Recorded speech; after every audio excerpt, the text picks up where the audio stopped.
If you're new to this channel, hi, I'm RaidenRadio, and I have unusually strong, possibly unreasonable opinions about food. But my eccentricity to the point of mental instability is part of the charm over here. God damn it! Sometimes there are foods that just annoy me. Not because they're bad, they're just overrated. They rise to popularity within the culinary zeitgeist, but sometimes that growth soon reaches the point of oversaturation and exceeds the food's actual worth or utility, until it becomes a meme food. That doesn't mean that all the foods you see everywhere are memes. Things like bread, cheese, pizza are as good as their goodness dictates. These foods, in particular, just annoy me because, well, they're not that good. On the flip side, there are foods whose stock prices I feel should be much higher, and I'd like to see them being used way more often, which is why I'm going to count down my top 5 most overrated and underrated foods.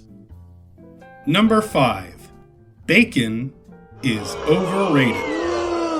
Starting off with a controversial one, bacon isn't that good. Bacon has been a meme for more than a decade now, and sure, when it's done correctly and it's crispy and crumbly, it can be amazing. But that's the problem with bacon. It's rarely done correctly. You get a burger with bacon on it, and the bacon is stale and floppy and chewier than the burger it's sitting on. You get bacon strips with breakfast, and they taste stale. So when you order something with bacon in it or on it, there's roughly a 95% chance it isn't going to be what you're looking for. And the simple reason for this is that almost no restaurant cooks bacon to order. It usually gets baked off in batches during prep work, and then your bacon sits in a paper towel lined hotel pan for however long it takes until you order it, when it's thrown into a deep fryer for a few seconds to bring it back to life. And if that isn't bad enough, many restaurants don't even throw out the unsold bacon at the end of the night. So if you've ever gotten bacon that didn't taste fresh, there's a chance it was cooked yesterday. And aside from bacon being mishandled, it's also just misused in many of its applications. But bacon makes everything better. No, it doesn't. Shut up. Bacon is salty and fatty, but a lot of the time you see it used, it's in dishes that are already one or both of these. Bacon and macaroni and cheese, bacon on a pizza, bacon on cheese fries, they make absolutely no sense. Like downing a fifth of vodka when you're already mainlining heroin. Bacon in a BLT or on a turkey club, on the other hand, makes perfect sense, because it's bringing something that's sorely missed to the party. So to summarize, bacon is entirely overused, often mishandled, and completely overrated.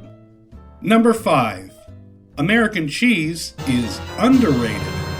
Sticking with monumentally controversial opinions, here's another one for you. American cheese is criminally underrated. No, not this stuff. This stuff. The American cheese that actually tastes like cheese. It has a bit of tang and sharpness, like a gentler cheddar or a less funky provolone, and it's great for sandwiches. But it also has the coveted meltability factor that can make some unbelievable grilled cheese or any hot sandwich, as well as some great sauces like the Southern white queso. Yellow American cheese is still disgusting in almost any context, but white American is severely underutilized, or even totally absent depending on where you live.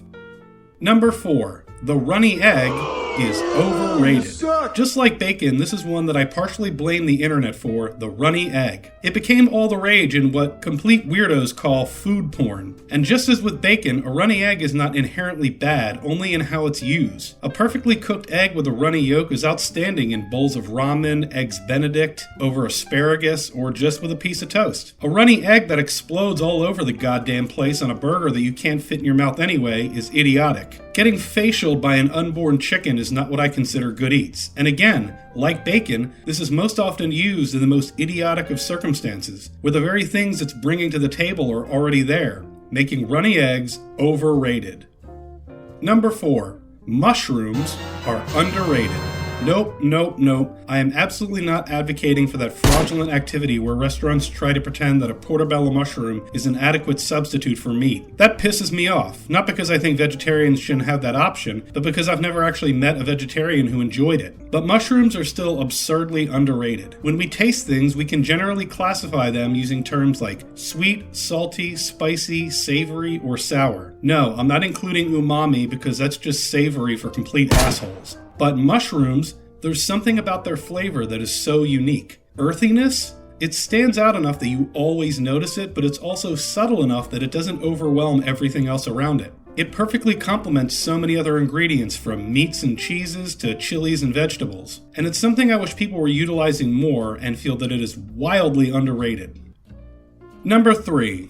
Iceberg lettuce is shit. This one is simple, and I doubt it's controversial since nobody fucking likes it, but iceberg lettuce shouldn't be used for anything. It is a purely textural component that tastes like absolutely nothing. It contains no nutritional value, yet it ironically is most often used in salads, which people eat as a healthy alternative, which makes it a placebo that brings nothing of value to the table and thereby makes the consumer less likely to eat something else that might be better for them, which makes its nutritional value a net negative for the consumer. That's pretty remarkable. For every instance in which iceberg lettuce is used, literally anything else would be a better alternative. Romaine lettuce, butter lettuce, arugula, spinach. Hell, finely minced packing peanuts might actually be better. This is a vegetable that serves no purpose and fundamentally shouldn't exist. Genetic engineers should honest to God have bred this thing out of existence long ago and erase it from the earth, because it is the New Jersey of foods.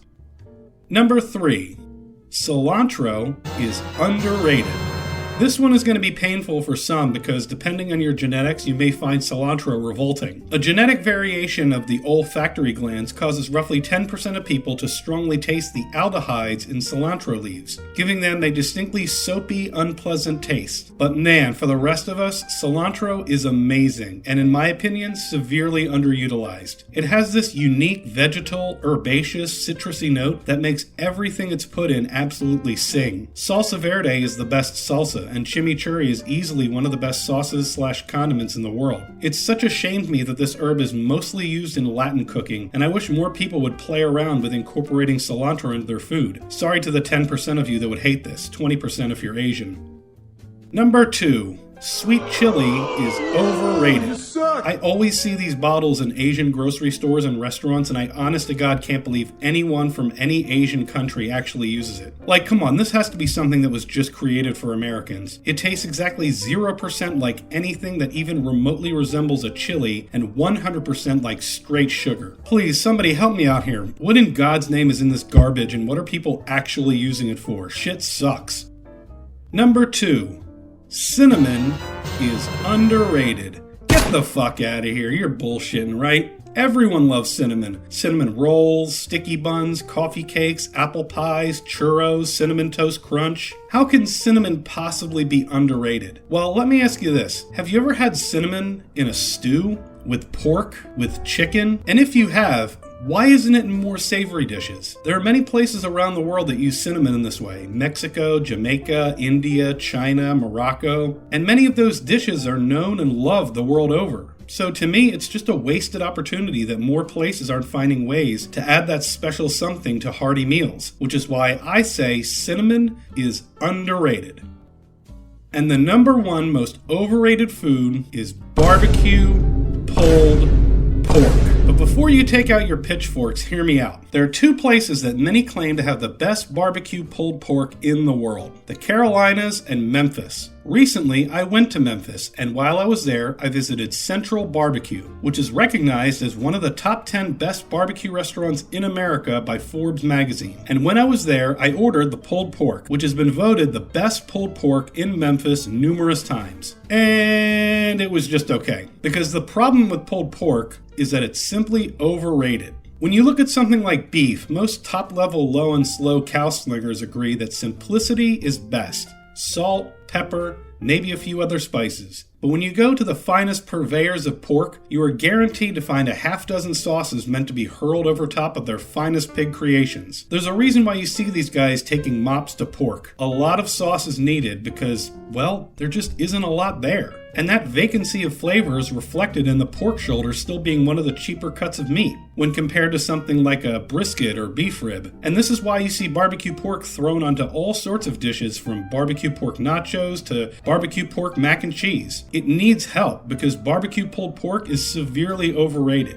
Okay, I'll put my home address in the description so you can come treat me accordingly. But before my charred corpse is discovered by authorities, I have one last thing to say. Because my number 1 most underrated food is vinegar.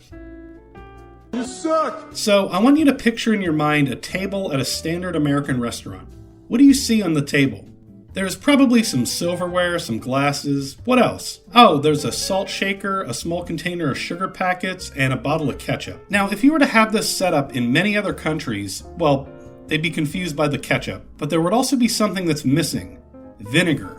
Many restaurants in England would have a bottle of malt vinegar. Many restaurants in China would have a bottle of Chinese vinegar. And in restaurants across Latin America, you would have hot sauce. Yes, hot sauce, which is basically a chili-infused vinegar. Vinegar is something you find on tables basically everywhere but here. And although hot sauce on tables is more common than it once was, the use of vinegar in American cooking is still well behind most of the world. Look up any recipe from almost any East Asian dish and you will find some, if not multiple, uses of vinegar. The reason for this goes back to something I touched on earlier: sweet, salty, sour, spicy, savory. When we eat something that only has one of these in copious amounts, our olfactory senses soon become numb to their sensation. But when we eat something that uses multiple ones, they play off of and complement one another. Think about the sweet saltiness of salted caramel. Or for a better example, try making a basic chocolate chip cookie recipe, but don't include the salt. They won't be very good because the salt is there to make the sweet more pronounced. And here in America, well, we clearly like sour things. We invented Sour Patch Kids, Sour Mix, and Warheads. We occasionally use sour ingredients in some of our favorite foods like buttermilk pancakes and fried chicken. But by and large, we Americans are, for whatever reason, a little more apprehensive than many other cultures to inject a little sour into the culinary landscape. And for that reason, vinegar is my number one most underrated food.